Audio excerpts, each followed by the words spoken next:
Have you taken your child to specialist after specialist, run every test, tried every supplement, diet, therapy, and protocol, and you're still sitting there going, why is this not working?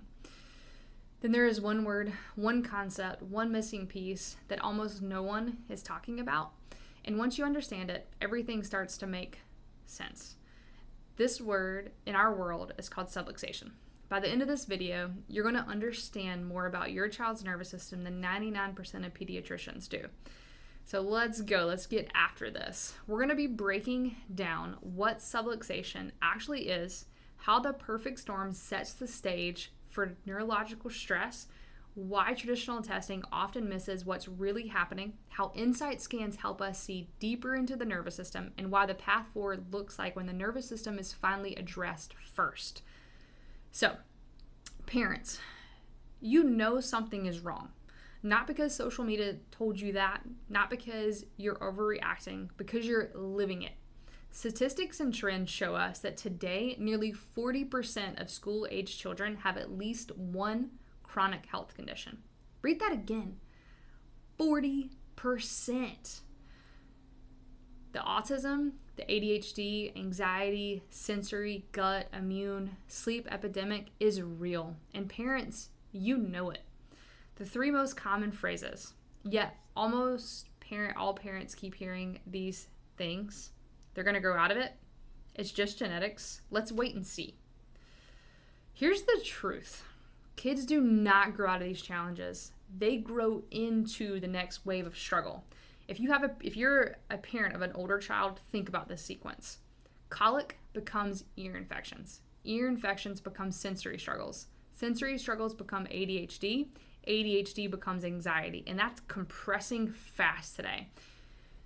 So, same nervous system, new label. It's called something different at every age. But beneath the surface, the root cause issue is a stressed out, wound up, out of balance nervous system. So let's break down this traditional definition of subluxation. Most people, including most chiropractors, use subluxation as a bone that moves out of place. That's maybe 10% of the story. So here's the true definition. Subluxation is actually a neurological issue with 3 layers stacked on top of each other inside the neurospinal system. Layer 1 is misalignment, a structural shift that creates stress and imbalance within the spine and nervous system. Layer 2, fixation and restriction motion. The joint stops moving properly, and when the joint loses motion, it loses proprioception. Layer 3, neurological interference. The brain stops getting clean, clear information, and the signal starts getting stress instead. Your child is designed to operate at 5G speed, right? But when subluxation drops into the nervous system, it sends it down to dial up, right? Kind of giving that analogy. So proprioception, we're going to go deeper here. This is the next piece of this. And honestly, nobody teaches parents this component. So proprioception is your body's GPS system. It's a constant stream of information from joints, muscles, ligaments, and connective tissue that's telling the brain where the body is, how much tone is needed, how to coordinate movement, what is safe, and what isn't safe. That's so important. It's one of the single largest systems of the sensory input that the brain will receive. More constant than vision, more foundational than almost everything else. When subluxation locks down the joints and restricts motion, proprioception drops down. So let's talk about when proprioception drops, nociception goes up. Nociception is a threat input into the brain. It's a stress input. It signals danger. So it's kind of it's like a seesaw, right? If that safety input is, in, less safety in, then more stress input up, right? So those are going to be struggles of that proprioception to nociception component. Your child's brain is literally being told alert, alert, alert every second of every day. That's why we're seeing so many of these conditions just compress. Even when they're actually in safety, right? They may be in bed, but they are still just alert, alert, alert. The brainstem is the air traffic control of the body. So it's coordinating. It's breathing, it's digestion, it's improving, immune function, heart rate, sensory process, motor control, regulation. It's the operating of the system and out. Like, it is just the operational system. So the brain is sending this information to the body. And when this operational system crashes, every program starts to fail. The upper neck is loaded with proprioception, like those proprioreceptors. So this also houses the vagus nerve. The vagus nerve is going to be the largest parasympathetic nerve in the body. It's the brake pedal of the nervous system. It's basically kind of like the wandering protector. Its domains, kind of the function, is sleep, digestion, immune tone, adaptability, sensory processing. Is going to filter input, threat versus safety, sensory overload. Then we look at motor and development. So tone, posture, the milestones, motor speech, planning. It's truly an anchor. When the brainstem becomes subluxated, the vagus nerve becomes interfered with. And the immune system loses its off switch. So the stress response loses its brake pedal.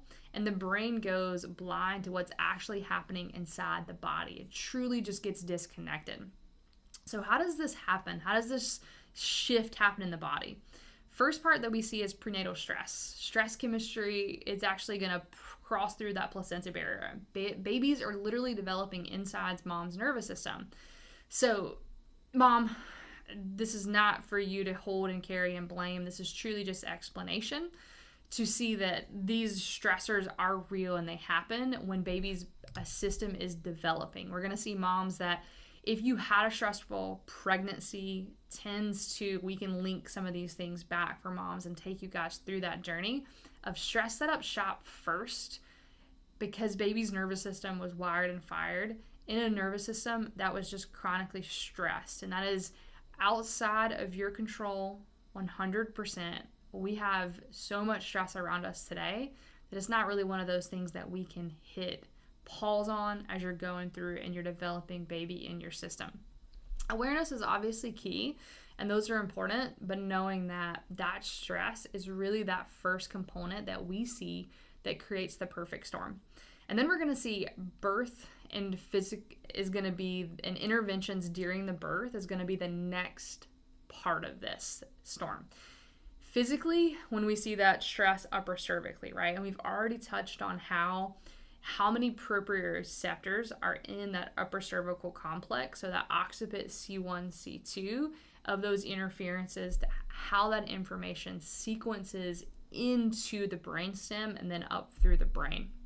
So during these birth process, what we see is we can see forceps that are used, vacuum extractions, and sometimes, baby can get stuck in the canal, induction, C-sections after long labors. Those are going to be sometimes just hands too pulling on baby. Most parents have no idea how much mechanical force is actually involved during labor. That's why we talk about that hand component too, because so many times that twist, pull, that torsion of the uterus in that corkscrew method, right? The uterus is kind of corkscrewing the send baby downward. And sometimes we have, the practitioner that's delivering, they may be trying to do their best, obviously, in that moment to assist, to help mom, help baby out. But we could be going opposite of that natural torsion or that natural corkscrew method of the uterus that's going to put a lot of that counter torque in the upper cervical component. So the third part that we typically see in this is going to be more of the environmental storm that hits, so medications. So these stressors that are going to be sent into a new baby, right? Whether those are going to be processed foods from mom, right? Or we see as they go down the road, we use a lot of antibiotics, we use acid reflux medications, chronic immune activation. Every child has a bucket and stress fills, and when that bucket overflows, that's when the symptoms are going to spill out. So when we talk about these stressors that are coming into your baby, then growing into your child's body, that bucket only has so much capacity. And so these stress just starts coming in, and then it has no choice but to spill out. And that's where we typically see some of these stressors that kids don't grow out of symptoms, they grow into deeper struggles because the nervous system can't simply hold all those toxic loads that they have coming at them. And then what we're going to see is so often we have wound up but worn out kids. They have one foot that's stuck on the gas pedal and the other foot that's stuck on the brake. And so when this happens, we see that dysautonomia within the system. So signs that we often are in that space is colic, reflux, constipation, ear infections, poor sleep, frequent illness, high or low muscle tone, toe walking, clumsiness, sensory signs, meltdowns, overload on the system, sensory seeking or sensory avoidant, inability to filter input, brain-based signs such as speech delays, anxiety, ADHD, emotional dysregulation, stimming, tics. And the stages of subluxation kind of set up shop in the nervous system in three. They kind of show up in a phase of 3 stages. So the first stage is going to be sympathetic dominance. This is when the body goes into fight or flight mode, gas pedal gets held down hardcore. The second phase is going to be neurological confusion. This dysregulation is when we begin to have loss of adaptability. That stress has just been stuck on for so long that they lose the ability to adapt. The third phase is going to be neurological exhaustion. This is where we can see regressions and we can see the nervous system really shut down and go into deep exhaustion. That third phase is going to be the deepest that we see in how subluxation sequences and how it sets up shop in the nervous system. Guys, biggest thing to know though is that your child isn't broken. They are not bad. They are not defiant. They are 100% overwhelmed.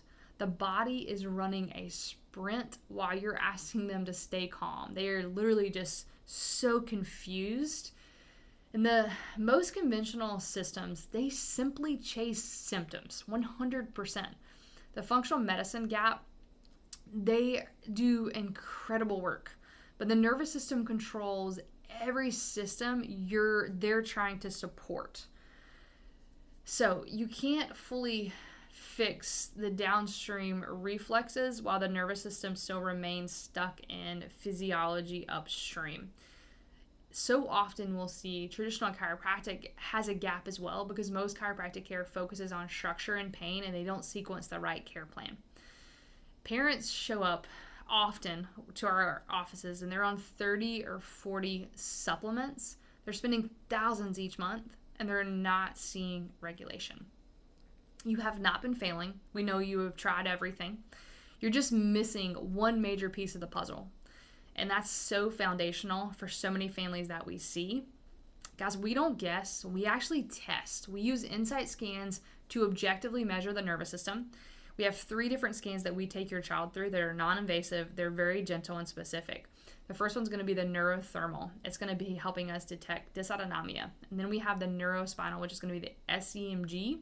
So this measures tension, asymmetry, dyskinesis in the system. And then we measure HRV, which is going to measure the adaptability and neurological reserve for your child. These scans measure function, not just structure, not just posture, and then we're going to focus on neurotonal adjustments. So these are gentle, specific, neurologically focused adjustments designed to restore signal and clarity within the nervous system.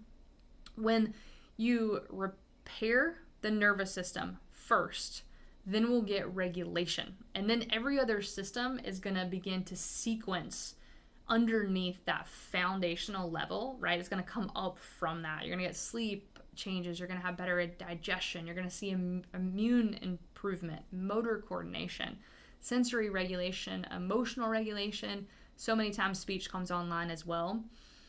Here's what we want you to walk away with today, because I know this has been a lot of information. Your child's struggles are not random. They're not genetically based. They're not just how they are. And there is a nervous system explanation, and there is a clear path forward. I'm not telling you to stop everything else you're doing. I'm telling you to put the foundation in place first. The nervous system first, guys. Truly, right? Find a PX doc near you.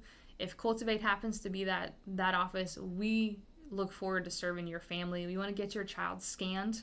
We want to show you these scans. We want you to understand what is happening in their nervous system, the subluxations that are creating the dysfunction down the road for them, and create a functional foundation for them where their system is at a root cause conversation to grow forward from that and to build a beautiful, adaptive system from that foundation. We look forward to serving you guys.